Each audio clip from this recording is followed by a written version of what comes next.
수도 없어요. 결국 찾아낼걸요. 최종 분석 세계의 불가사의. 이번 주는 외계인에게 유괴당한 사람들의 얘기다. 많은 사람들이 외계인에게 납치됐었다고 주장한다. 갑자기 저희가 타고 있던 카누 꼬리를 향해서 하얀 광선이 쏟아졌어요. 인간에게 강제로 행해진 끔찍한 실험들의 전모가 이 시간을 빌어 모두 공개된다. 제 꼬리뼈에 새 조각을 넣고 코에도 뭔가를 집어넣었어요. 고통으로 힘들어하던 목격자들은 최면 실험을 통해 당시의 기억을 다시 되찾는다. 이상한 물체가 우리를 향해 다가오고 있어요. 어떻게 할지 모르겠어요. 이러지 마. 내 아이란 말이야. 한편 외계인들로 인해서 삶이 완전히 바뀌어버린 피해자들이 생생한 경험담을 전한다. 몸 전체가 불덩이에 휩싸이는 것 같았어요. 구석구석이 타는 듯이 말이죠. 움직일 수가 없었어요. 어떤 연구원은 외계인의 계획을 알아냈다고 말하고 있다. UFO인들은 인간 복제에 대해 큰 관심을 갖고 있습니다. 그들은 종족 번식을 위해서 우리의 유전자를 필요로 하는 겁니다. 한편 외계인과 강제적으로 관계를 맺었다고 호소하는 희생자도 있다. 원치 않았지만 어쩔 수 없이 외계인과 관계를 맺었습니다. 생존자들은 자신들에게 일어난 엄청난 시련을 극복하기 위해 애쓰고 있다. 외계인의 아이를 가졌다는 게 얼마나 황당한 얘긴지는 저도 알아요. 하지만 유감스럽게도 사실이에요. 전문가들은 이들의 얘기가 사실이라고 인정한다. 이 사람들에겐 실제적인 경험 후에 외상 증세가 나타나고 있어요. 하지만 회의론자들은 그저 상상에서 나온 허구일 뿐이라고 일축해버린다. 그들은 기억인지 실제인지 상상인지조차 구분을 못합니다. 그리고 어넥스 리포트에선 오늘 이 시간에 밝혀진 모든 증거를 정리해 그 결과를 보고한다.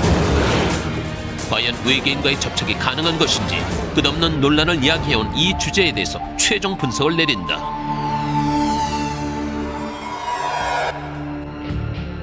지난 30여 년 사이 외계인에게 유괴당한 적이 있다고 보고한 사람들의 숫자가 급증했다. 그들은 외계에서 온 생명체에게 납치를 당하고 광선을 통해 우주선으로 이동했다고 주장한다. 믿기지 않는 이 얘기의 진상을 파악하기 위해 전문가들은 최면 실험을 도입해왔다. 최면 실험을 통해 유괴 사건에 대한 많은 사실들이 계속해서 밝혀지고 있습니다. 외계인에게 유괴당했었다고 주장하는 사람들의 얘기는 사실입니다. 환상이 아니에요. 망상은 더더욱 아니고요. 놀라운 것은 유괴당했던 이들이 최면을 통해 털어놓은 얘기가 서로 일치한다는 점이다. 제가 본 건 공중에서 광선이 아래로 쏟아지고 있었죠. 광선을 맞자마자 기절해버렸어요. 그러고 나서 전 우주선 안에 있었어요. 키는 1m 정도였죠. 이 정도였을 거예요. 피부는 꼭 마시멜로 같았어요. 창백한 흰색이었죠. 눈이 무척 컸어요. 크고 검은 눈이었죠. 대부분은 자신들을 납치한 외계인이 이 사진에서 보는 것처럼 회색이었다고 주장한다. 또한 외계인의 모습이 벌레 같았다고 묘사한 경우도 많다. 한 외계인은 독특한 모습을 하고 있었어요. 회색도 아니고 키도 무척 컸죠. 아주 말랐고요. 머리통도 큰 데다 눈도 왕방울만 했죠. 팔다리는 마치 사마귀처럼 생겼어요. 심지어는 외계인과 인간을 합쳐놓은 듯한 생김새에 외계 생명체를 목격했다는 보고도 있다.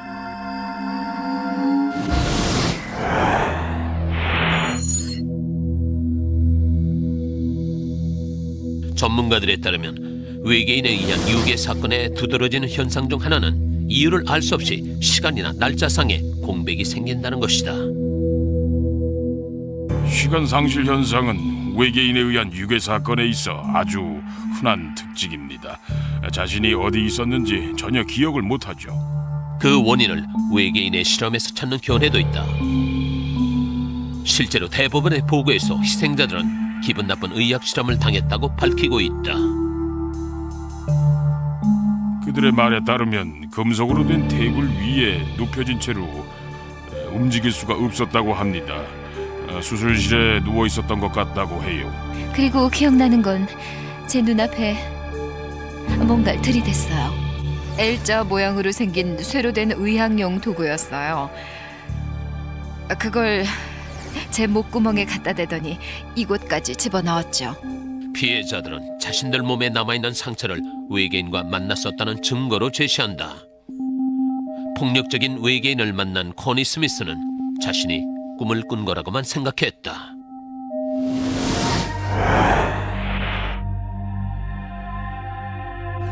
아침에 일어났는데 마치 밤을 샌 것처럼 몽롱하고 정신이 없었어요. 8시간이나 잤는데 말이죠. 그래서 소파에 앉아서 아래를 봤더니 제 무릎 바로 위에 무슨 표시가 있는 거예요. 통증은 없었어요. 또 배꼽 주위에는 딱지가 앉아 있었어요. 그 가운데는 바늘을 꽂았던 것처럼 구멍이 나 있었죠. 코니의 딸 역시 같은 경험을 했다는 걸 알고 나자 그녀의 의구심은 더욱 커져갔다. 딸아이에게도 저처럼 통증 없는 큰 상처가 나 있었어요. 그래서 배꼽을 확인해 보니까 마찬가지로 똑같은 흔적이 남아 있었죠. 제시 롱은 4살 때 처음으로 외계인을 접촉한 이후 계속해서 여러 번 유괴됐었다고 한다. 혹독한 경험을 하고 돌아올 때마다 제시의 몸에는 코니와 비슷한 알 수 없는 상처가 남아 있었다. 어머니는 제 다리에 상처가 났다고 말씀하시곤 하셨습니다. 하지만 피가 난 적은 없었다고 합니다. 제시는 자신의 피부 아래쪽에서 단단한 물체를 감지했다. 34년 동안 제 다리 속에 박혀 있었던 걸 마침내 없애버리기로 했죠. 실험 결과 그 물체는 실리콘과 추적용 금속으로 구성돼 있었다. 제시는 그것이 추적을 위한 것이라고 믿고 있다. 브라이언 코스키 또한 자신이 여러 번 유괴를 당했다고 소개하고 있다.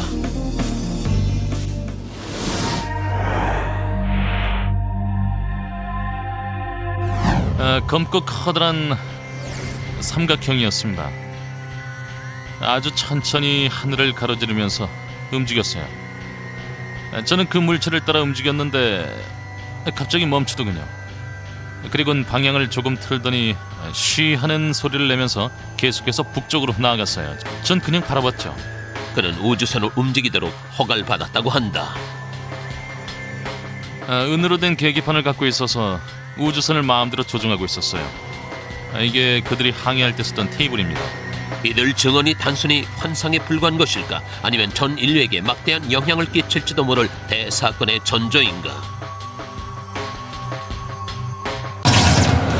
최종 분석 세계의 불가사의 다음 이야기는 끔찍한 경험을 공유하는 이 쌍둥이가 정말로 외계인에게 함께 납치됐던 것인지에 대해서 알아본다.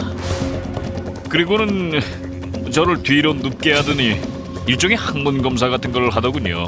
이에게 진위를 파악하기 위해 거짓말 탐지기도 동원됐다. 실험을 해본 결과 그들이 거짓말을 하고 있다고는 전혀 생각되지 않았습니다. UFO가 지구의 미래에 대한 섬뜩한 계획을 위해서 인간을 납치한다는 주장이 제기되기도 한다. 누군가가 제 자궁을 찍고는 뭔가를 가져가는 듯했어요. 제 안에 있던 뭔가를 뺏기는 기분이었죠. 인간과 외계인과의 사이에 생명체가 태어날지도 모른다. 너무나도 생생했어요. 제 몸속에 태아를 만들어 놓곤 후에 제거해버렸죠. 그렇다면 현실적으로 설명이 가능할까? 외계인이 나오는 자료는 동화에서부터 소설, 영화까지 아주 다양합니다. 그리고 마지막으로 어넥스 리포트에서는 우리가 다뤘던 모든 얘기들을 분석해 외계인에 의한 유괴 현상에 대해 최종 결과를 보고한다. 솔직히 한 개인이 외계인에게 끌려갔다고 하는 말은 믿기 어려울지 모른다. 하지만 집단적으로 여러 사람이 한꺼번에 유괴되어 모두 소름 끼치는 사건에 대해 똑같이 기억한다면 얘기는 달라질 수도 있다.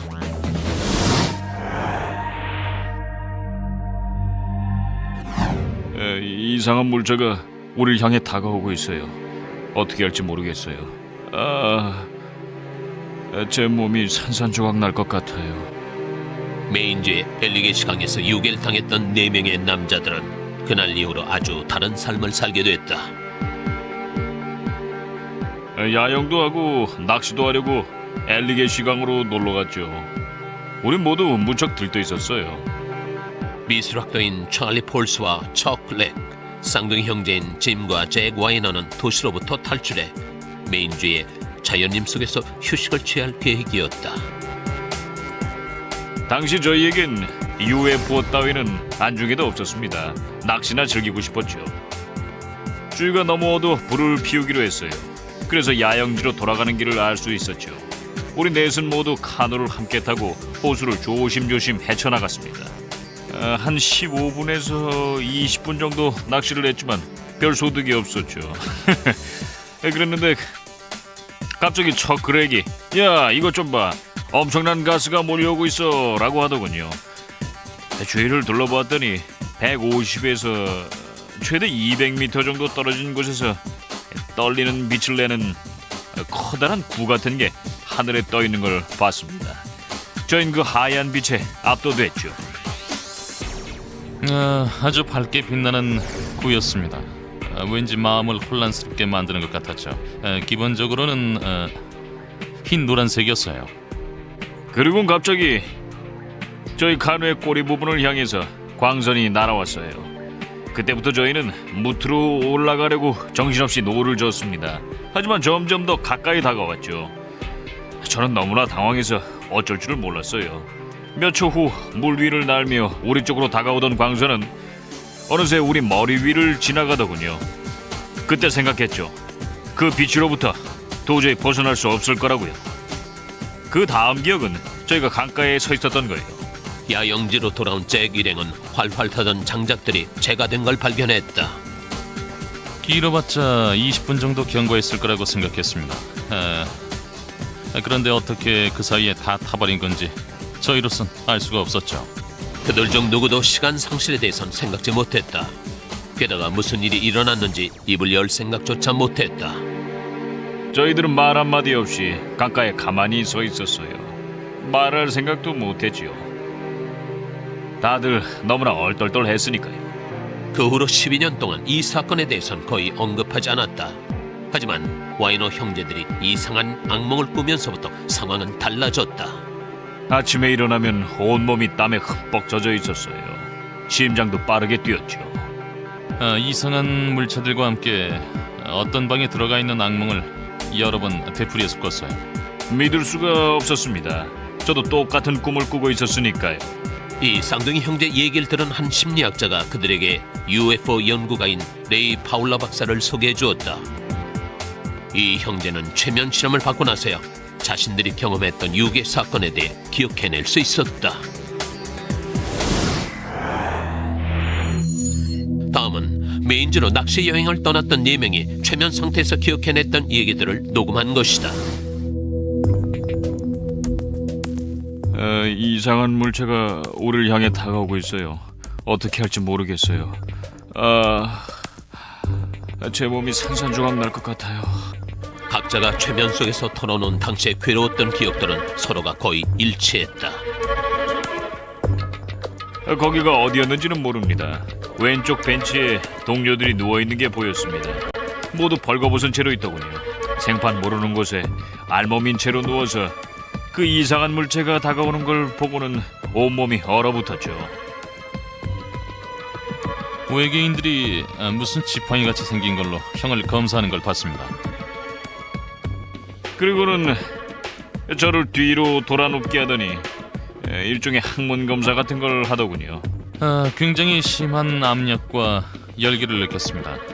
마치 제 몸뚱이가 세포별로 찢겨나갈 것 같은 느낌이었어요. 다른 말로는 설명할 길이 없네요. 아주 기분 나쁜 느낌이었습니다. 죽는 게 이런 거구나 했죠. 와이너 형제는 판도라의 상자를 연 것입니다. 그래선 겪어보기 힘든 경험에 대한 의무를 안고 살아야 하니까요. 꾸며낸 얘기일 가능성을 배제하기 위해 파울러 박사는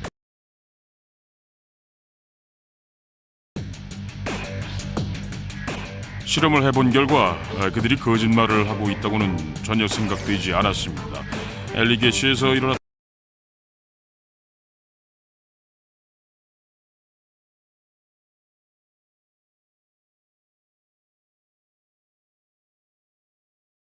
4명 모두가 거짓말 탐지기는 넷이 모두 사실을 얘기했다고 증명해주고 있습니다. 따라서 저도 엘리게시 사건은 실제로 일어났던 거라고 확신합니다. 하지만 와이너 일행에겐 최면 실험으로 떠올린 기억들은 앞으로 일어날 일의 시작에 불과하다. 끝난 게 아닙니다. 저희는 찍힌 거라 생각해요. 숨을 수도 없습니다.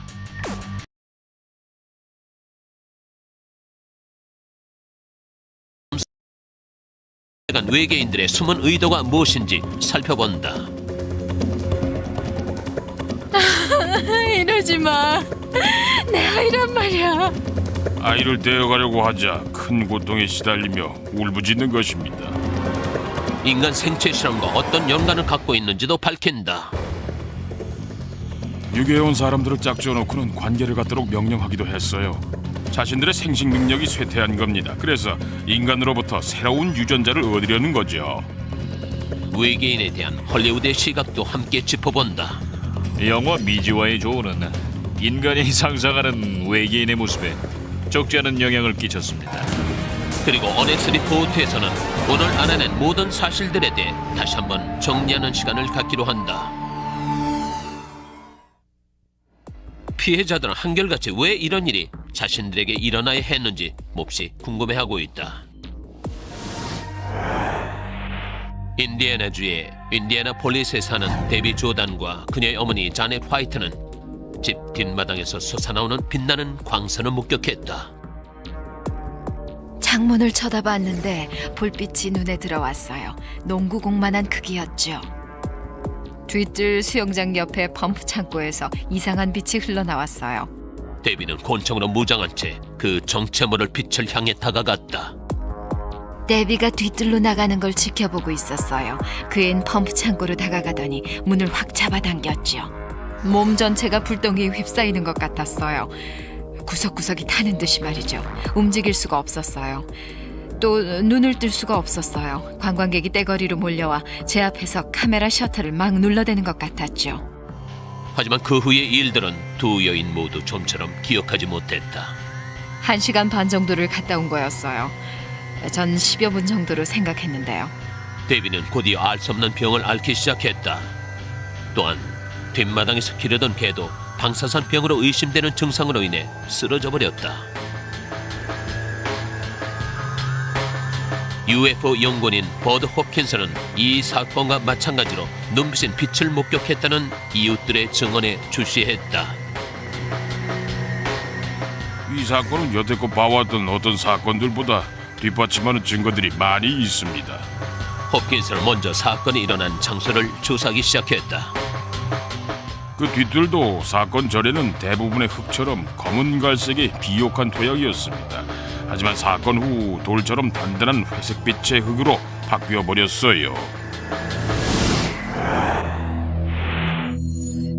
홉킨스는 데비에게 최면 실험을 받도록 설득했다. 뭔가 이상해요. 무슨 일이 있나요? 예?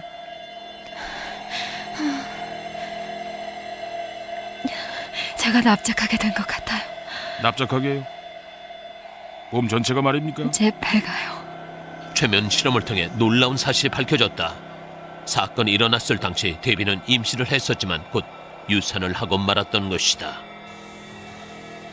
누군가가 제 자궁을 찢고서 그 안에서 뭔가를 가져가는 것 같았어요. 제 안에 있던 뭔가를 뺏기는 기분이었죠. 쥐처럼 생긴 아주 조그마한 것이었어요. 하지만 털은 없었죠. 이 사건으로 인해서 우리는 외계인의 목적을 알게 됐다고 생각합니다. 홉킨스의 이론에 따르면 일련의 유괴 사건들은 외계인들이 인간을 유전자 조작 실험에 이용하기 위해서 일으키고 있는 것이다. 안 돼. 이러지 마. 내 아이란 말이야. 아이를 떼어가려고 하자 엄마로서 심정적으로 큰 고통에 시달리며 울부짖는 것이죠. 데비는 최면을 통해 외계인과 접촉했을 때 인간과 비슷하게 생긴 아이를 목격했다고 회상했다. 그 애는 은발에 부드러운 머릿결을 하고 있었어요. 파란 눈동자에 무척 큰 눈을 갖고 있었지만 인간이었죠. 그 애를 꼭 안아보고 싶었어요. 그 아이와 함께 돌아가면 안 되냐고 물었더니 외계인이 그럴 순 없다고 하더군요. 전 그들이 제가 그 애의 엄마라는 얘기를 하는 거라고 생각했어요. 데이비는 그 후에도 몇 년 동안 계속해서 유괴를 당하다가 자궁적출 수술을 받고 나서야 해방됐다고 한다. 하지만 그녀는 유괴 사건으로 인해 두 아이를 떠나보내야만 했다. 사람들이 제가 하는 얘기나 저희 가족이 하는 어떤 얘기도 믿을 거라고 기대하진 않아요. 저도 이런 일들을 제 눈으로 직접 보지 않았다면 결코 믿지 않았을 테니까요. 외계인은 인간의 성에 대해 어떤 관심을 갖고 있는 걸까? 상대는 누구나 할 수 있었죠. 저도 그런 비슷한 경험을 했어요. 외계인과 관계하게 됐죠. 설명하기 어렵지만 제 의지하고는 전혀 상관이 없었어요. 외계인의 아기를 가졌다고 밝히는 한 여인을 만나본다. 너무나도 생생했어요. 제 몸속에 태아를 만들어 놓곤 후에 제거해버렸죠. 정말 믿기 힘든 얘기란 건 저도 잘 알아요. 또한 헐리우드는 왜 논란이 거듭되는 외계인에 의한 유괴 사건을 영화하는 것인지에 대해서 알아본다. 영화 미지와의 조언은 인간이 상상하는 외계인의 모습에 적지 않은 영향을 끼쳤죠. 그리고 밝혀진 모든 사실들을 최종적으로 분석하는 어넥스 리포트를 통해 결론을 내린다. 외계인과의 접촉은 생각보다 밀접하게 이루어진다. 유괴 사건들에 대한 보고가 증가함에 따라 지금껏 몰랐던 새로운 사실들이 드러나고 있는데 최근의 유괴 보고들은 외계인들이 강제적으로 인간의 성을 탐구하고 있다고 지적한다. 뉴욕주 소거티에서 제임스 르판테와 그의 친구들은 주말을 맞아 도시를 떠나 한적한 여유를 느끼고자 업스테이트 지역의 울창한 숲을 찾았다. 87년도에 제임스를 처음 만나서 친구들과 함께 트레일러를 타고 업스테이트로 향했어요. 자연 속에서 즐기면서 멋진 주말을 보내려고 했죠. 아예 중독돼서 거의 매주 갔어요. 물론 즐기러 갔지만 마치 누가 우리를 부르는 것 같았죠. 다른 많은 유괴 사건들처럼 이들에게도 이상한 경험의 첫 번째 사인으로 시간 상실 현상이 일어났다. 제임스 루판테가 제게 연락을 해왔습니다. 그의 일행이 자신들에게 무슨 일이 일어났다는 걸 느낀 겁니다. 시간차를 느낀 거죠. 홉킨슨은 이들에게서 한 가지 공통점을 발견했다. 그들은 모두 어린 시절 외계인과 접촉했던 기억이 있었다. 어렸을 때부터 자다가 눈을 뜨면 하얀 빛과 흐릿한 손가락이 제 침대 주위를 돌아다니는 걸 보곤 했어요. 많이 무서웠죠. 어렸을 때 외계인처럼 생긴 게 창문 너머로 절 바라보던 게 생각나요. 항상 감시받는 느낌을 받았죠. 최면 실험을 통해 홉킨슨은 이들의 충격적인 기억들을 끌어내는 데 성공했다. 우린 매주 함께 외계인에게 끌려갔던 거였어요. 저는 테이블 위에 누워 있었어요. 그들은 큰 눈에 피부는 흙으로 빚어나온 것 같았죠. 도망치고 싶었어요. 억압됐던 기억들이 되살아나자 지금까지 어떤 기록에도 없었던 집단 유괴에 대한 충격적인 사실들이 밝혀졌다. 거의 모든 창문마다 밝은 빛이 빛나고 있었죠. 트레일러 위엔 돔같이 생긴 게 있었어요. 사방이 번쩍번쩍거렸고 저희는 거의 기절하기 직전이었습니다. 우린 정신이 완전히 나간 채로 외계인을 따라서 어두운 길을 계속 걸어갔죠. 항상 같은 자리에 있었던 우주선을 향해 걸어갔습니다. 더욱더 놀라운 사실이 밝혀졌다. 소거티스 사건의 주인공들은 의학 실험을 받기 위해 매번 끌려갔던 것이다. 제 생식기에다가 무슨 작업을 하는 것 같았어요. 방 반대편의 제임스에게도 똑같은 일이 벌어지고 있었죠. 정액을 채취했던 거예요. 어떤 전문가들은 이들의 증언이 인간의 유전자 요소를 가져가려는 외계인의 목적을 뒷받침한다고 주장한다. UFO인들은 인간 복제, 정자와 난자, DNA 등에 큰 관심을 갖고 있습니다. 하지만 인간의 성행위 자체에도 관심을 갖고 있는 게 틀림없습니다. 유괴해온 사람들끼리 관계를 갖도록 명령하기도 했습니다. 상대는 누구나 알 수 있었죠. 친구 중 하나일 수도 있고요. 르판테에 따르면 실험적인 짝짓기에는 외계인이 포함되기도 했다고 한다. 저도 그런 비슷한 경험을 했어요. 외계인과 관계하게 됐죠. 설명하기는 어렵지만 제 의지하고는 전혀 상관이 없었어요. 그들의 정신적인 충격에 대해 좀 더 알아보기 위해 임상 심리학자와 상담을 하도록 했다. 보통 상상으로 만들어낸 사람들에겐 자신을 나타내는 표식이 되어 있기 마련입니다. 자신의 일부분에서 나왔기 때문이죠. 하지만 이들 피해자에게선 그런 표식 같은 건 전혀 없었습니다. 따라서 그들의 얘기는 더욱 신빙성이 있죠. 저는 직장도 잃고 친구도 잃었어요. 가족도요. 정말 많은 걸 잃었죠. 어떻게 해도 외계인으로부터 도망칠 수 없다는 걸 알았기 때문에 자살까지도 생각한 적이 있을 정도예요. 소거티스 그룹의 얘기를 통해 외계인들이 인간을 납치하는 이유가 풀렸다고 생각한다면 다음의 예를 살펴보자.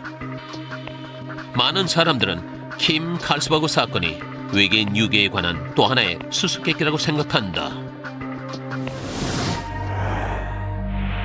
킴 칼스버그는 성공한 사진작가였다. 그러나 외계인과의 접촉으로 인해 그녀의 삶은 완전히 다른 모습이 돼버렸다. 집에 돌아와 침대 위에 누웠어요. 하지만 눈을 떴을 땐 제 침대 위가 아니더군요. 어떤 엘리베이터 안에 서 있었어요. 무척 두려웠죠. 앞서 봤던 다른 피해자들과 마찬가지로 킴 역시 외계인들에게 의학 실험을 당했다고 회상했다. 흰색의 키는 작은 편이었어요.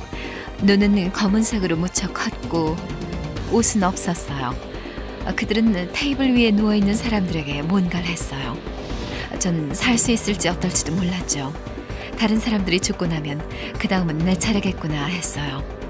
그래서 비명을 질렀더니 키 큰 외계인이 등 뒤로 와서는 제 목을 때렸어요. 전 바로 기절했죠. 그리고 눈을 떠보니 더 작은 방에 저 혼자 테이블 위에 놓여 있었어요. 너무 혼란스러웠죠. 어딘지도 모르고 무슨 일이 일어날지도 몰랐으니까요. 반투명한 불빛을 계속 비추자 킴은 외계인에게 받았던 실험을 떠올렸다. 그들은 제 꼬리뼈에 쇠조각을 넣더니 거기서 피부 조직을 떼어갔어요. 또 약 같은 걸 제 코에다가 집어넣더군요. 그 약 기운이 온몸에 퍼지기 시작하자 얼마 안 가서 바로 의식을 잃어버렸죠. 저로서는 어떻게 할 도리가 없었어요. 그러고 나서 제 침대로 돌아왔을 때는 완전히 제정신이 아니었습니다. 그냥 멍한 상태였죠. 환각 상태가 아니란 건 분명했어요. 하지만 달리 설명할 길이 없더군요. 그러나 이 같은 경험은 한 번으로 그치지 않았다. 그녀는 수십 차례나 외계인에게 끌려가야 했다. 그 중에서도 다음은 가장 괴로운 기억이라고 한다. 너무나도 생생했어요. 제 몸속에 태아를 만들어 놓곤 후에 제거해버렸어요. 정말 믿기 힘든 얘기란 건 저도 잘 알아요. 킴의 사례가 자손을 얻기 위해서라는 다른 희생자들의 얘기를 결정적으로 뒷받침한다고 본다면 왜 더 발달한 종족이 인간의 아기를 필요로 하는 것일까?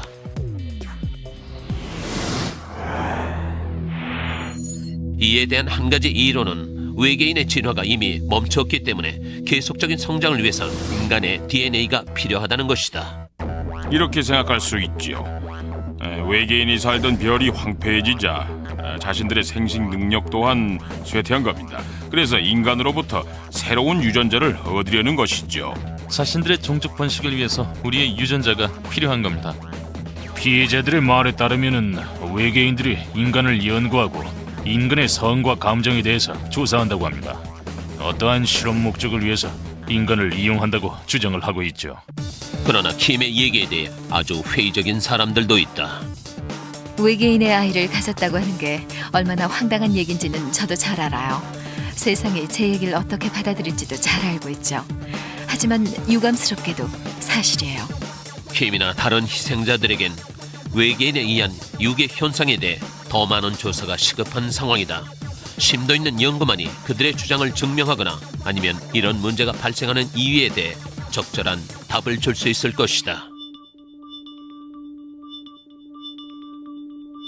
이런 특별한 현상들에 대해선 특별한 조사가 필요합니다. 그냥 내버려두는 건 무책임한 일이에요. 다음 얘기는 외계인과의 접촉 현상이 대중문화에서 비롯된 것인지를 알아본다. 외계인이 나오는 자료는 동화에서부터 소설, 영화까지 아주 다양합니다. 외계인 관련 헐리우드 영화는 사실을 얼마나 반영하고 있는 것일까? 이지와의 조우는 SF물이란 점에서 독특하다고 하겠지만은 사실은 아니죠. 그들은 기억인지 실제 일어난 것인지 또는 상상인지조차 구분하지 못합니다. 바로 그 점이 문제입니다. 마지막으로 어넥스 리포트에선 이 시간을 통해 드러난 증거들을 재분석하고 결론을 내린다. 외계인과 접촉했다는 보고는 매년 그 수가 증가하고 있다. 그와 마찬가지로 외계인에 대한 회의론자들의 공세 역시 만만치 않다. 회의론자들 중에는 저명한 심리학자들이 대거 포함되어 있는데 그들의 주장은 UFO 현상이 깊은 무의식 세계에 그 뿌리를 두고 있다는 것이다. 이런 현상을 가리켜서 백일몽이라고 합니다. 사람이 잠이 들게 되면은 현실과 환상 혹은 꿈등이 묘하게 뒤섞이는 경우가 많죠. 다른 상태들과 뒤바뀌어 있는 이 특별한 의식 상태의 경우 외계인도 볼 수가 있고 우주선이나 하늘에 빛나는 섬광들도 볼 수가 있게 됩니다. 하지만 이는 희생자들의 상태를 볼 때 불가능하다는 반론을 제기하는 이들도 있다.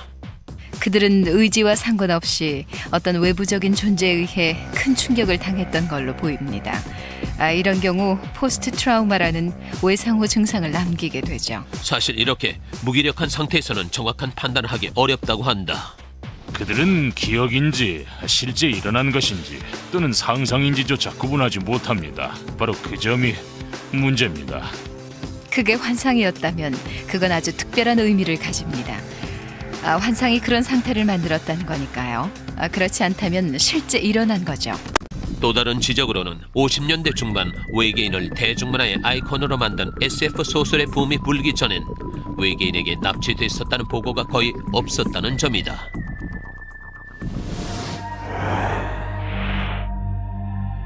정확히 이 마네킹처럼 생겼었어요. 큰 눈에 작은 코, 입술은 없고 귀는 튀어나온 데다 머리카락은 전혀 없어요. 피부 색깔은 회색이었고요. 뉴햄프셔에 사는 베티와 바니힐 부부는 외계인에게 납치됐었다고 처음 주장함으로써 당시 대단한 화제의 주인공이 됐다. UFO 전문가들은 힐 부부의 유괴 사건은 외계인 진화의 분수령이 됐다고 보고 있다. 하지만 작가 제임스 어버그는 이 사건이 현실적으로 더 타당하다고 주장한다.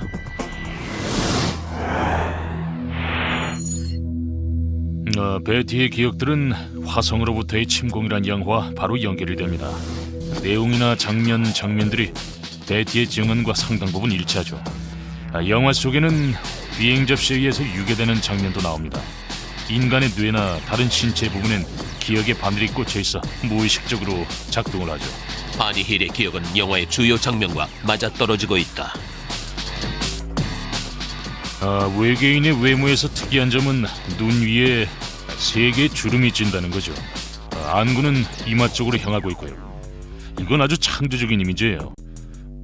이 모습이 TV에 나가고 2주도 못 돼서 바니힐은 자신이 만났던 외계인의 눈이 저렇게 생겼다고 주장을 했습니다. 눈가에 주름이 있었다는 거예요. 그가 TV를 본 건지 할리우드 이미지가 잠재적으로 남아있던 건지 그 상관관계에 대해서는 증명할 수 없지만 상당 부분 암시하고 있는 건 사실이에요. 70년대 초까지 헐리우드는 외계인의 모습에 대해 일정한 기준을 만들었다. 회의론자들에 따르면 이 생김새가 유괴 희생자들에게도 그대로 전달돼 비슷한 모습으로 묘사되고 있다고 한다.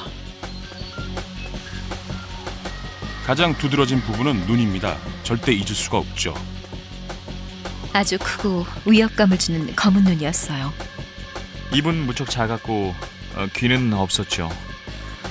머리는 큰데 반해서 몸은 가냘프고 팔은 길었죠. 그러나 SF 역사가인 론 밀러는 외계인들의 이미지는 훨씬 더 오래전부터라고 말한다. 외계인이 나오는 자료들은 동화에서부터 소설, 영화까지 아주 다양합니다. 수십 년 혹은 100년도 더 됐죠. 외계인을 가장 실제적으로 그린 최초의 그림은 1884년에 나온 책에 나와 있습니다. 90년대 들어 스티븐 스필버그는 외계인을 다룬 여러 영화를 통해 그 이미지를 정형화시킨다. 그의 영화 미지와의 조언은 외계인 유괴 현상에 대한 대안을 미리 제시해 놓은 건지도 모른다. 영화 미지와의 조언은 인간이 상상하는 외계인의 모습에 적지 않은 영향을 끼쳤죠. 지금까지 각자 생각해왔던 외계인의 모습을 하나로 통일을 시켜서 하나의 기준 모습을 만든 것이 바로 이 영화죠. 그러나 미지와의 조우에서 미술 담당을 했던 조 엘브스는 그 반대라고 주장한다. 미지와의 조우는 SF물이란 점에서 독특하다고 하겠지만 사실은 아니죠. 우리는 기존의 것들을 아주 편리하게 이용한 것뿐이에요. 외계인에 관해 우리가 얻을 수 있는 모든 기록들을 종합해 하나로 정리한 다음 영화 속의 이미지들을 만들어낸 거죠.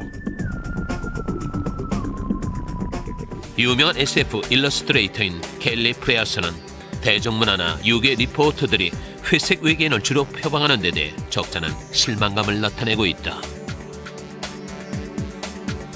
전 우주가 그렇게 단순하다고 보지 않습니다. 왜 그런 식으로밖에 생각을 못하는 걸까요? 이 넓은 우주에 오직 지구에만 생명체가 살아서 우주선을 날리고 하는 건 아닐 거예요. 온 우주에는 우리가 알 수 없는 많은 종족들이 살고 있고 모두 각자 다른 생김새를 하고 있겠죠. 다음 어넥스 리포트에서는 이 놀라운 유괴 사건에 대한 최종 진단을 내린다. 희생자들이 묘사하는 외계인의 모습이 대부분 일치한다는 것에 대해 우리는 어떻게 받아들여야 할까? 또한 외계인의 납치 목적은 무엇일까? 유괴 사건이 사실이 아니라면 그들은 대중문화로 인한 장난 현상을 일으키고 있는 것일까? 이 질문들에 대한 모든 대답을 다음 순서인 어넥스 리포트에서 들을 수 있다. 지난 40여 년간 외계인에게 유괴됐다는 보고가 줄을 이었다. 전문가들은 시간 상실 등 몇 가지 사인을 유괴 현상의 증거로 지적하고 있다. 시간 상실 현상은 외계인에 의한 유괴 사건에서 아주 흔한 특징입니다.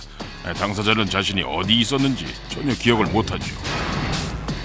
다른 예로는 원인을 알 수 없는 의학적인 증상과 심지어 신체 이식을 꼽기도 한다. 34년 동안 제 다리 속에 박혀있던 걸 마침내 없애버리기로 결심했죠. 최면 실험은 외계인과 만났던 사람들의 숨은 기억들을 되살리는 데 큰 효과를 보이고 있다. 흰색의 키는 작은 편이었어요. 눈은 무척 컸고 옷은 없었죠. 그들은 테이블 위에 누워있는 사람들에게 무언가를 했어요. 누군가가 제 자궁을 찍고서는 그 안에서 뭔가를 가져가는 듯 했어요. 최면 실험을 통해 유괴 사건에 대해 숨겨졌던 많은 사실들이 계속해서 밝혀지고 있습니다. 유괴됐던 사람들이 그려내는 외계인에 대한 묘사는 놀랄 만큼 서로 일치한다. 크고 위협적인 검은 눈이었어요. 입은 무척 작았고 귀는 없었어요. 머리는 큰데 반해서 몸은 가냘프고 팔은 길었죠. 많은 증언들을 통해 유괴 목적은 외계인과 인간과의 이종 교배를 위해서란 사실이 밝혀지고 있다. UFO인들은 인간 복제에 큰 관심을 갖고 있습니다. 자신들의 종족 번식을 위해서 우리의 유전자가 필요한 겁니다. 너무나도 생생했어요. 제 몸속에 태아를 만들어 놓곤 후에 제거해버렸어요. 믿기 힘든 얘기란 건 저도 알아요. 많은 사례들 중에서도 집단적인 유괴 현상은 가장 신빙성 있어 보인다. 피해자들 모두 같은 경험과 같은 기억을 갖고 있기 때문이다. 우린 정신이 완전히 나간 채로 외계인을 따라서 어두운 길을 계속 걸어갔어요. 외계인들이 무슨 지팡이같이 생긴 걸로 형을 검사하는 걸 봤습니다.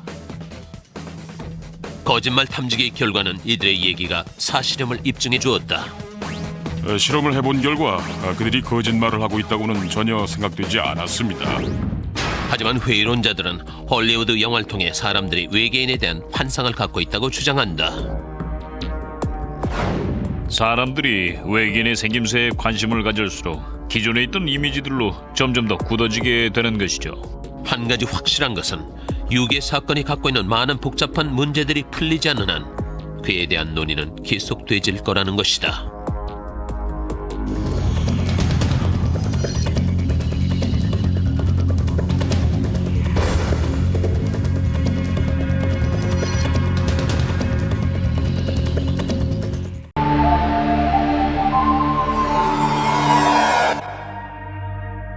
아메리카 웨스트 항공 조종사가 미국 뉴멕시코주 상공에서 UFO를 목격했다. 당시 항공교통관제사의 증언을 들어보자.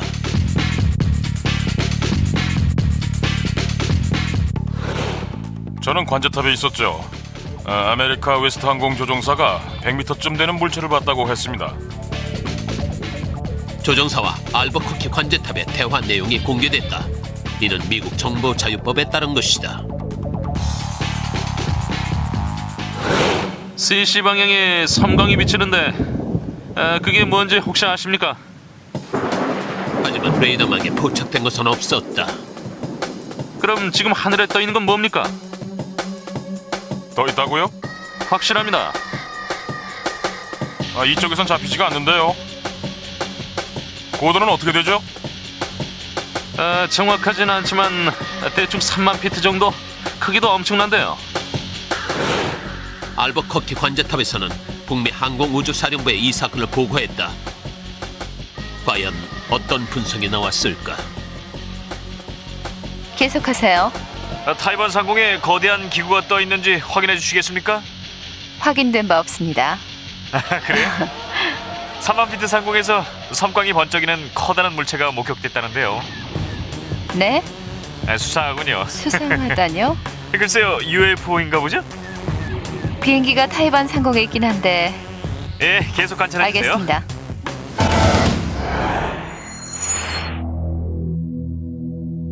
나사 전문가는 이렇게 분석한다. 섬광이 비치더니 시야에 희미하게 어떤 물체가 들어왔습니다. 뭔지 확인할 수는 없었지만 특이한 형태였어요. 이것이 조종사의 증언입니다. 알버커키 관제탑에 송신한 내용에 대한 부연 설명이죠. 빛이 강해서 물체의 형상이 희미해 보이는 겁니다. 조종사와 관제사를 인터뷰하려 했으나 항공사 측에서 저지하고 나섰다. 그게 항공사의 규정입니다. 전직 유나이티드 항공 조종사는 35년간 수많은 UFO를 목격했다. 미확인 비행 물체가 엄청나게 빠른 속도로 상승했습니다. 목격한 동료들은 입을 다물고 있죠.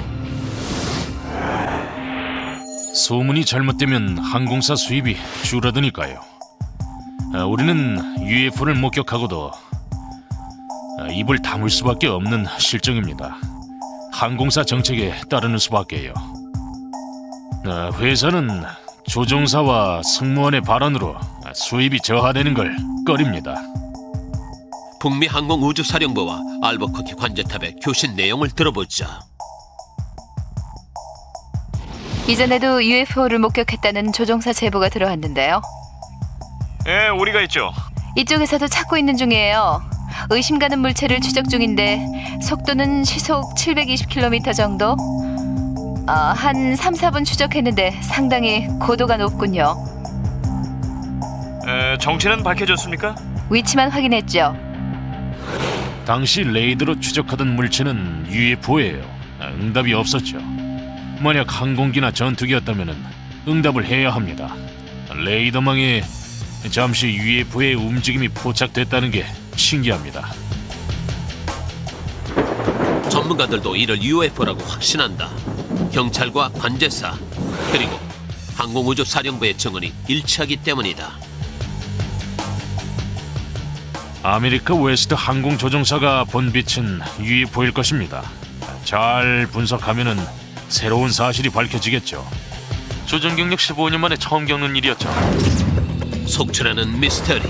상공에서 항공기와 미확인 비행 물체가 충돌한 사건이 있었다. 그리고 잠시 후에 충돌이 일어났습니다. 충격이 정말 대단했죠. 탑승객들을 공포의 도가니로 몰아넣은 UFO. 다들 겁에 질렸어요. 사실 무슨 일인지도 몰랐죠. 이란 공군과 UFO 모선이 마주친 사건이 있었다. 가장 걱정됐던 건 전투기 조종사의 안전이었습니다. 사건을 은폐하려 했다는 소문은 사실일까? CIA 같은 정보기관에서도 UFO 목격 사건에 대한 기록을 보관하고 있습니다. 영국 국방부 소속 닉 포프의 분석. 순간 이동했습니다. UFO였어요. 순찰 도중 UFO를 목격한 경찰관도 있다. 30초 후에 사라졌습니다. 미국 콜로라도주의 조용한 마을에 UFO가 나타났다. 빛이 번쩍거리더니 부메랑처럼 이동했어요. 멕시코 시티에선 수많은 시민이 동시에 UFO를 목격했다. 다들 밖으로 나갔어요. 운전하던 사람들도 도로에 차를 세우고 하늘만 바라봤죠. 오넥스 리포트와 함께 파헤쳐보는 UFO의 비밀. UFO를 만난 사람들의 증언이 이어진다. 지구 전체에 내려진 UFO 경계령. 항공기가 UFO와 마주칠 경우 승객의 안전은 장담할 수 없다. 제가 몰던 비행기 착륙 장치가 말을 듣지 않았죠. 그리고 잠시 후에 큰 충돌이 일어났습니다. 정체가 뭔지는 알 수가 없었지만 충격이 정말 대단했죠. 루아노는 비상 착륙을 시도했다. 정비 요원이 즉시 점검에 나섰지만은 충격 흡수 장치가 이미 파손됐더군요. 그 상황에서 착륙을 시도하는 것은 목숨을 건 모험이었다. 관제탑과 교신을 유지했는데 비행기 진로를 바꾸는 순간 제 앞에 UFO 둘이 있었다고 했죠. 관제사가 저한테 전화를 했습니다. UFO를 봤냐고 묻더군요. 조종사가 UFO와 비행기가 충돌해서 비상 착륙을 해야 한다고 관제탑에 말했다고 합니다. 이 사건 이후 다른 조종사들도 그들이 겪었던 UFO 목격담을 털어놓았다. 열흘 동안 6건의 증언이 이어졌습니다. 멕시코 시티 상공에서 UFO를 목격했다고 했죠. 하지만 함구하는 조종사들이 더 많았다. 아마도 미 연방항공청을 의식해서겠지요.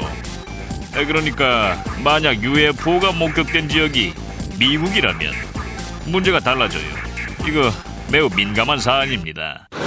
아마도 제가 조종사였더라도 입을 다물었을 겁니다. 그게 속편하죠. 비공식적인 제보는 많았다. 민항기의 경우에는 각국의 증언이 확보됐죠.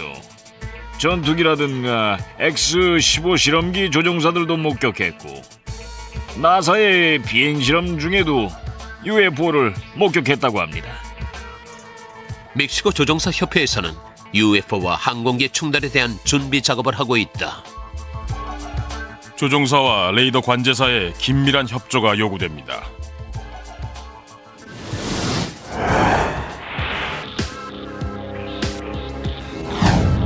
UFO가 여객기에 접근한 현상이 속출하고 있다. 아르헨티나의 바릴루체에서 에어로리나스 아르헨티나 674편 여객기가 착륙하려던 순간의 일이다. 당시 상공에는 전투기 한 대가 떠 있었지만 여객기와는 수 킬로미터 떨어져 있었다. 그런데 갑자기 놀라운 일이 벌어졌다. 눈앞에 빛이 보이더군요. 관제탑에서는 그렇게 가까이에는 아무것도 없다고 했습니다. 관제사는 기장에게 혹시 전투기를 본 것이 아니냐고 물었다. 하지만 승객들의 눈에도 그것은 분명 UFO였다. 승객들은 UFO를 보고 충격을 받았습니다. UFO의 윗부분에서는 주황, 옆에서는 초록색 빛이 나왔고 본체는 어두운 색이었습니다. 여객기에 접근한 UFO. 창밖을 내다봤는데 파란 빛 그리고 주황색 빛이 비행기 옆을 휙 스치고 지나갔어요. 여객 착륙을 위해 정전 사태를 해결하는 것이 급선무였다. 공항의 비상전력을 가동하기 위해서는 시내의 전원을 차단해야 했습니다. 공항의 자가발전 시스템이 가동하지 않았죠. 그래서 저는 여행기의 비상 착륙을 유도해달라고 관제탑에 요청을 했습니다. 폴란코 기장은 여객기 착륙을 유보했다. 한편 전투기를 조종하던 시프사크 사령관도 노란 불빛을 목격했다. 불빛은 시속 130km로 날아가다가 전투기 바로 위를 스치고 지나갔다. 활주로 등은 모두 꺼져 있었어요. 우리는 비상 탈출을 준비했고 승무원들도 당황했죠. 다들 겁에 질렸어요. 사실 무슨 일인지도 몰랐죠. 왜 비행기가 착륙하지 못하는지 승객들이 알 턱이 없잖아요. 기장은 UFO가 인근 호수에서 여객기를 기다리고 있었다고 했다. 여객기 정면에 UFO가 대기하고 있었습니다. 공항으로 진로를 돌리자 UFO가 사라졌죠. 갑자기 공항에 불이 들어왔고 여객기는 무사히 착륙할 수 있었다. 공항 측에서는 이 사태에 대한 보고서를 요청했고 그 보고서를 당국에 제출했죠. 하지만 공군은 공식적인 수사를 거부했고 기장은 스스로 사태 해결에 나섰다. 그날 밤 제가 겪었던 일을 다른 사람들에게 알려야겠다는 생각이 들었습니다. 저도 궁금했습니다. 불빛의 이동 방향이 너무나 특이했으니까요. 비행기라면은 그렇게 움직이지 않죠. 폴란코 기장은 비행 물체 안에 외계인이 탑승하고 있었을 것이라고 생각한다. UFO는 여객기 진행 방향을 미리 아는 것 같았어요. 그 사건 이후에 제 인생관이 달라졌습니다. 어넥스 리포트에서 공개하는 또 다른 증언. 이란 조종사는 UFO의 공격을 받았다고 주장한다. UFO가 전투기를 공격했습니다.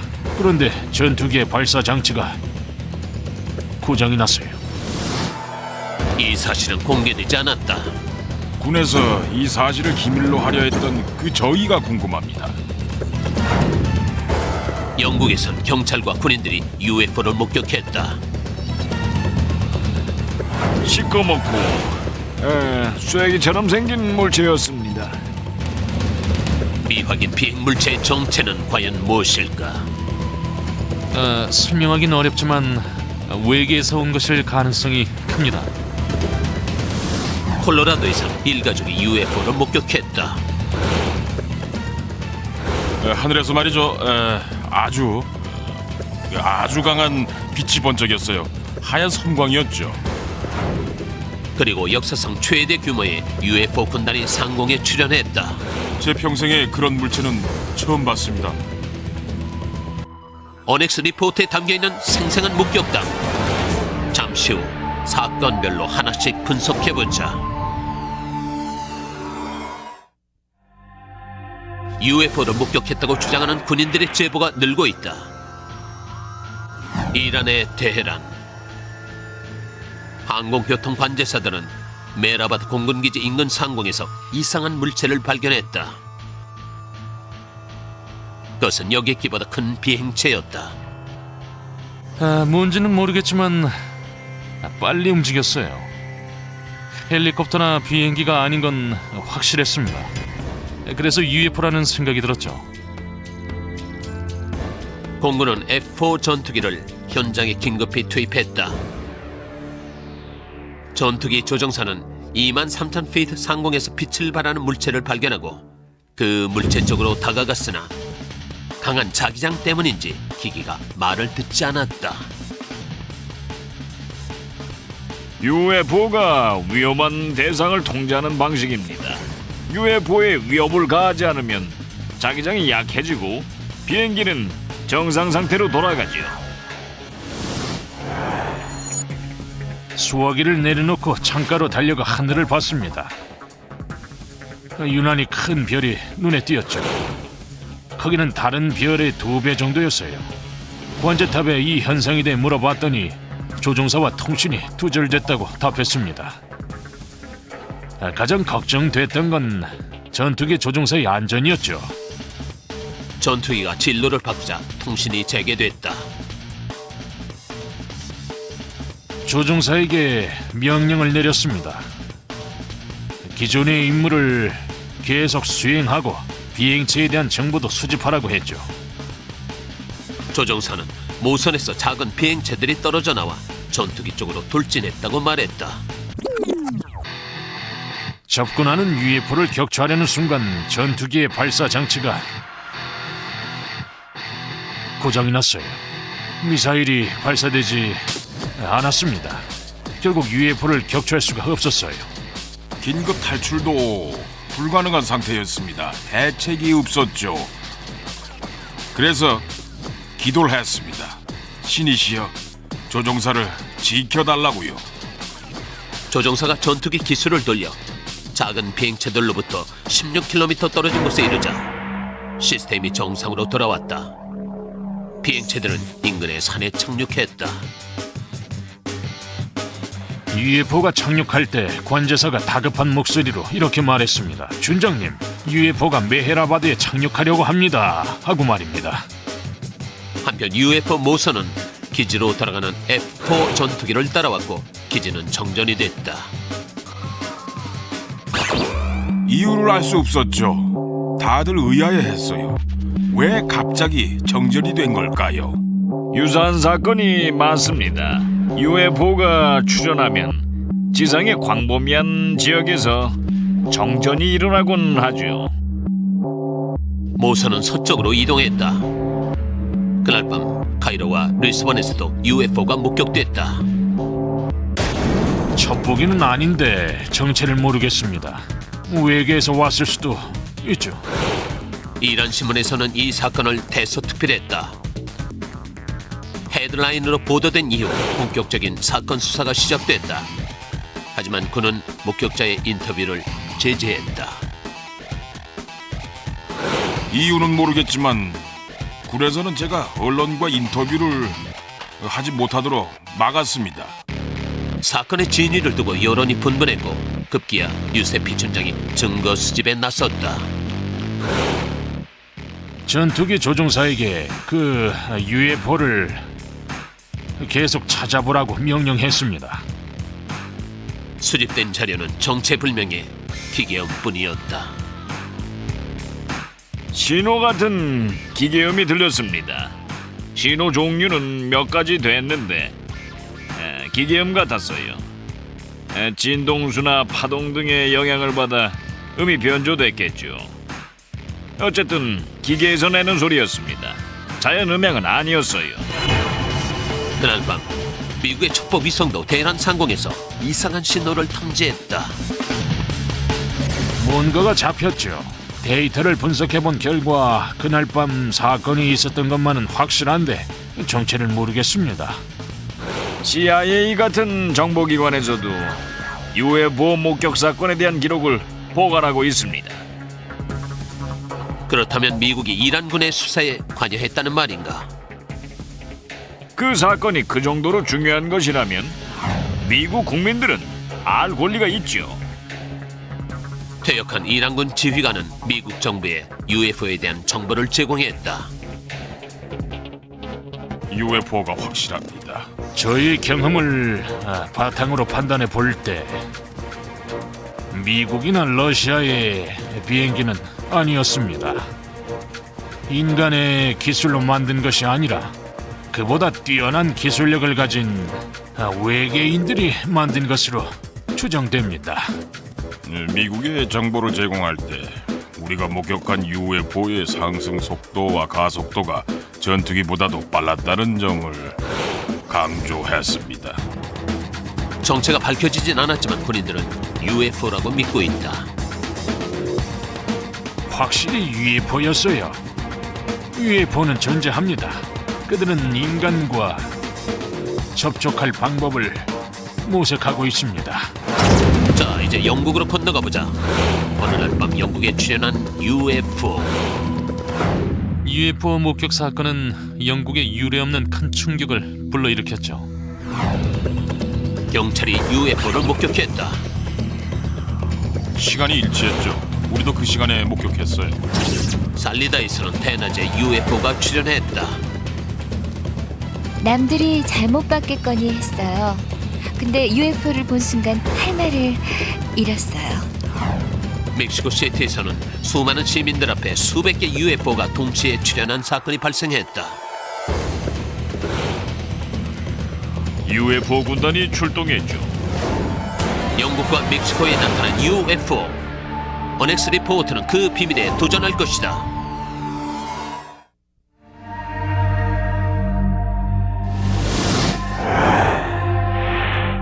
이번엔 영국 국방부에서 UFO를 연구하는 닉 포프를 만나보자. UFO 연구는 그의 가치관을 바꿔놓았다. 저는 UFO를 연구하고 있습니다. 1년차 무렵에 UFO에 대한 저의 고정관념이 완전히 깨지는 사건이 발생했죠. 물론 그 사건은 영국 전체에 엄청난 파장을 몰고 왔습니다. 수백 명의 경찰과 군인이 거대한 UFO를 목격했으나 레이더엔 아무것도 잡히지 않았다. 시꺼멓고 쐐기처럼 생긴 물체였습니다. 날개가 삼각형으로 보였는데 UFO 둘이 나란히 연결돼 있었을 가능성도 있지요. 그 물체의 양단에서 아주 강한 빛을 발산했어요. 불빛의 간격은 150m 정도였고요. 포프는 기존 사례를 검토했다. 비행기나 위성의 궤도와 한번 비교해봤습니다. 기구와도 비교를 해봤고요. 그런데 미확인 비행 물체의 이동 방식은 일반적인 비행체와는 전혀 달랐어요. 포프는 특히 대번의 경찰관 2명이 UFO를 목격한 사건에 관심을 가졌다.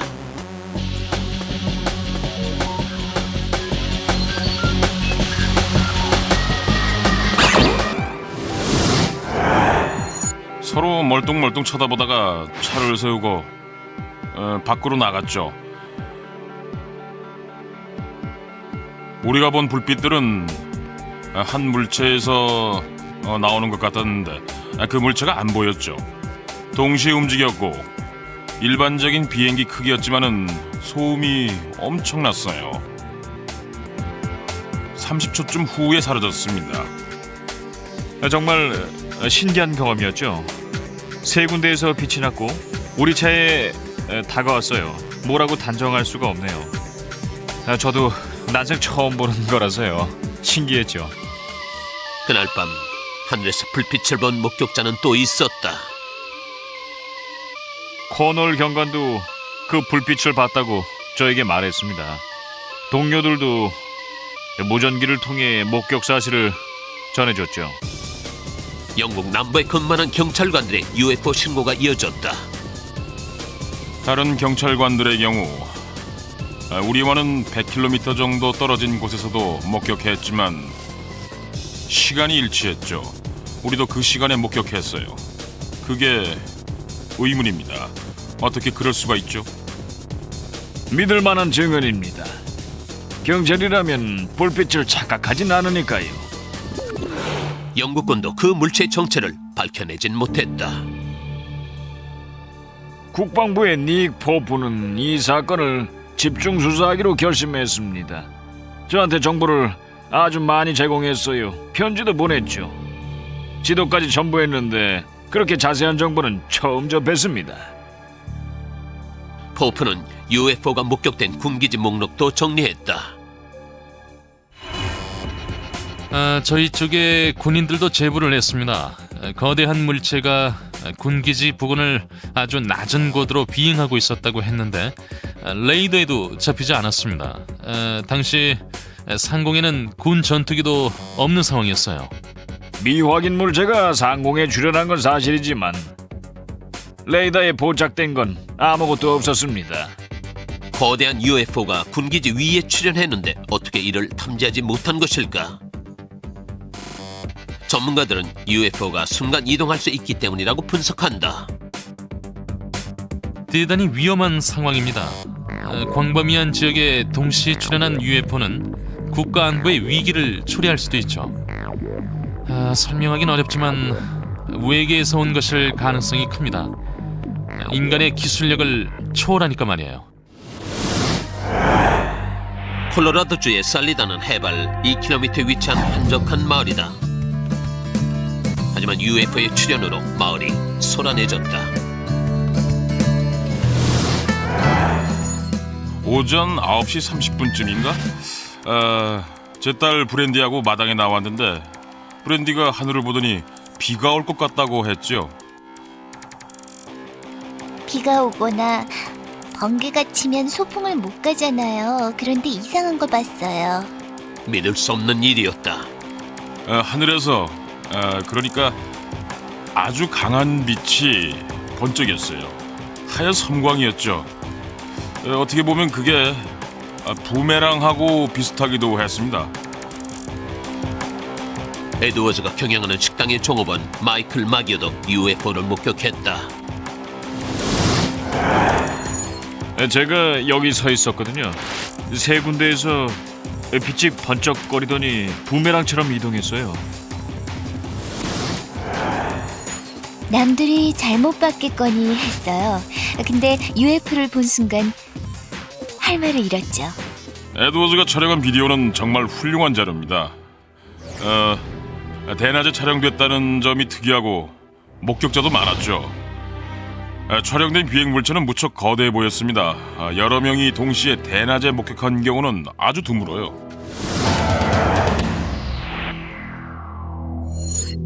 컴퓨터로 화면을 분석한 전문가의 의견을 들어보자. 화면을 안정시키면 이동 경로가 선명해지죠. 제가 분석했던 일반적인 비행기의 경로와는 전혀 달라요. 외계에서 온 비행 물체일 수도 있고 군의 신종 전투기일 수도 있고 아직까지 해명하지 못한 기상 현상일 수도 있습니다.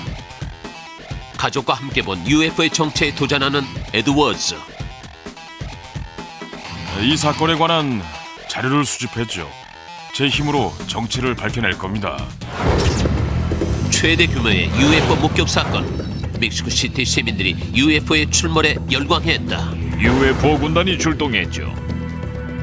동시에 나타난 수백 대의 UFO. 하늘에 거품 같은 물체가 떠 있었죠. 촬영하는 도중에 그 물체가 몇 개로 나뉘었어요.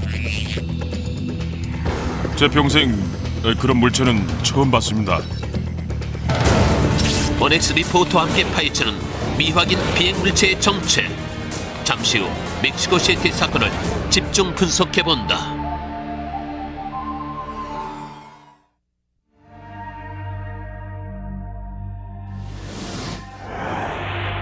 멕시코시티 상공에 UFO 군단이 출현했다. 수많은 멕시코 시민들이 거리로 달려나왔고 다들 신기한 비행체를 목격했습니다. UFO 군단이 출동했죠. 사람들은 UFO 군단을 카메라로 촬영했다. 인간은 너무나 작고 우주는 광활합니다. 그래서 인간이 우주를 이해하기 어려운 거예요. 멕시코시티 목격자들을 만나보자. 동네에서 봤어요. 하늘을 낮게 날고 있었습니다. 하늘에서 마치 정지한 듯 하다가 탑 주위를 몇 바퀴 돌았죠. 그리고는 갑자기 수평 이동했고 빌딩 뒤로 물체가 사라졌어요. 하늘에 거품 같은 물체가 떠 있었죠. 지주처럼 빛나는 게 신기해서 촬영을 했습니다. 촬영하는 도중에 그 물체가 몇 개로 나눠졌어요. UFO를 가까이에서 목격한 사람들의 생생한 증언을 들어보자. UFO가 한 400~500m 전방에 나타났는데 그건 제 평생 그런 물체는 처음 봤습니다. 공중에서 정지한 것처럼 붕 떠 있는 자세를 유지했어요. 간혹가다가 전후좌우로 조금씩 이동하고 뭐 수직 상승 하강하기도 했지만은 15분 정도 같은 장소에 머물러 있었습니다. 기자들의 UFO 목격 증언은 신빙성을 더해준다. 우린 옆 건물로 갔습니다. 사람들이 바라보고 있는 섬광을 촬영하려고요. 기자 그리고 카메라맨도 많았어요. 처음엔 하나였는데 또 하나가 나타났죠. 다들 거리로 몰려나갔죠. 운전하던 사람들도 도로에 차를 세우고 하늘만 바라봤어요. 과거엔 언론인들이 대체로 UFO를 믿지 않았지만 지금은 상황이 많이 달라졌습니다. 증거도 많으니까요. 사진, 비디오, 그리고 목격자도 많죠. 상황이 이러니 믿을 수밖에요. 멕시코를 뒤흔든 사건. 하지만 미국 언론은 큰 관심을 보이지 않았다. 미국인들도 이 사건에서 배울 건 배워야 합니다. 여러분도 열린 마음으로 하늘을 보세요. 상상도 하지 못했던 것이 보일 겁니다. 진실을 알리기를 진정으로 원한다면 눈에 보인 그대로 이야기하면 됩니다. UFO가 촬영된 테이프를 분석한 국방부 과학자들은 놀라운 결론을 얻었다. 비디오 테이프에서 그 희미한 물체가 촬영된 장면을 정지 화면으로 잡은 후에 확대해봤습니다. 보시다시피 여기 섬광이 있죠. 확대 분석해본 결과 배경에 비해 유난히 밝은 영역이 발견됐다. 자, 다른 지점도 살펴볼까요? 여기 이 부분에 섬광이 나타났고 여기도요. 이 부분에서 배경에 비해 유난히 밝은 섬광이 또 발견됐죠. 헬리콥터라든가 비행기라면 이렇게 밝게 나타나진 않아요. 미국의 언론은 여론의 비난을 의식해서 사건 보도를 유보하는 것일까? 목격한 것이 진실이라고 믿는다면은 남들도 믿을 겁니다. 물론 증언을 함으로써 감수해야 할 위험이 있고 그래서 미국인들이 증언을 꺼리죠. 어넥스 리포트 3개의 불가사의. 이제 최종 분석만 남았다. 민항기 조종사가 목격한 UFO. 이란 F-4 전투기를 공격한 비행체. 영국 경찰관들에게 목격된 거대한 미확인 비행 물체. 멕시코 시티 상공에 출현한 UFO 군단. 이들의 정체는 과연 무엇인가?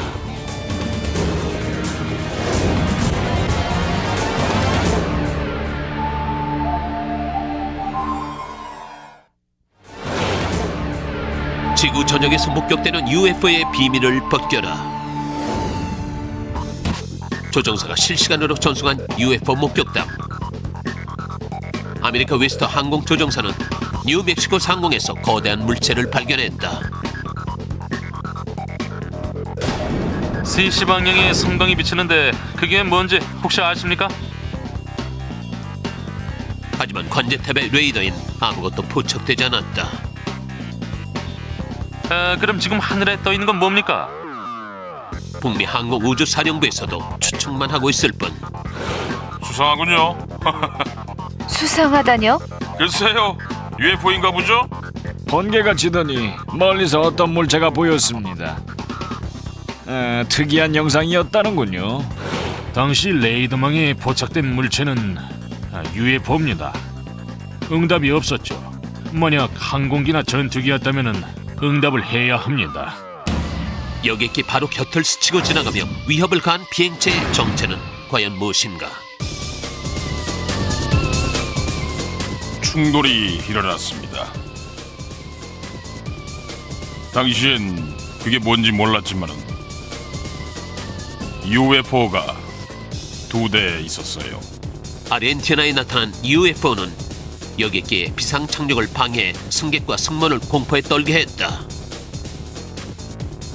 승객들은 큰 충격을 받았습니다. 다들 겁에 질렸어요. 사실 무슨 일인지도 몰랐죠. 이란에서도 UFO가 목격됐다. 이 사건은 이란 공군에게 타격을 가했다. 접근하는 UFO를 격추하려는 순간 전투기의 발사 장치가 고장이 났죠. 뭔지는 모르겠지만 빨리 움직였습니다. 헬리콥터나 비행기가 아닌 건 확실했어요. 예. 신이시여, 조정사를 지켜주소서. 영국에서 수백 명의 경찰과 군인이 거대한 UFO를 목격했다. 이 사건은 영국에 유례없는 큰 충격을 불러일으켰어요. 시커멓고 쐐기처럼 생긴 물체였습니다. 날개가 삼각형으로 보였어요. UFO는 레이더에도 잡히지 않았습니다. 당시 상공에는 군 전투기도 없는 상황이었어요. 날씨를 확인하던 에드워즈 가족은 하늘에서 이상한 빛을 목격했다. 하늘에서 아주 강한 빛이 번쩍였어요. 어떻게 보면 그게 부메랑하고 비슷하기도 했어요. UFO를 본 순간 할 말을 잃었죠. 세 군데에서 빛이 번쩍거리더니 부메랑처럼 이동했어요. 외계에서 온 비행물체일 수도 있어요. 영화에서나 보던 UFO 군단이 눈앞에 나타났다. 수많은 멕시코 시민이 거리로 달려나왔죠. 다들 신기한 비행체를 목격했습니다. 거품 같은 물체가 떠 있었죠. UFO가 한 400~500m 전방에 나타났는데 제 평생 그런 물체는 처음 봤습니다. 정지한 것처럼 붕 떠 있는 자세를 유지했어요. 왜 UFO의 출현 사실을 숨기려 하는가? 이유는 모르겠지만 군에서는 제가 언론과 인터뷰를 하지 못하도록 막았습니다. 신문도 포함해서요. 영국 국방부에서는 미확인 비행 물체가 안보를 위협하는 것은 아니라고 생각을 합니다. 지금 이 순간에도 즉 어디에선가 목격되는 미확인 비행 물체.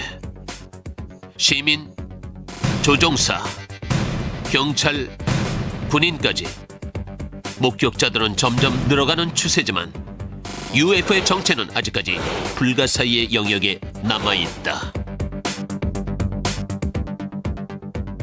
UFO는 존재합니다. 그들은 인간과 접촉할 방법을 모색하고 있어요. 외계인들이 왔다면 우리도 외계를 방문해야죠.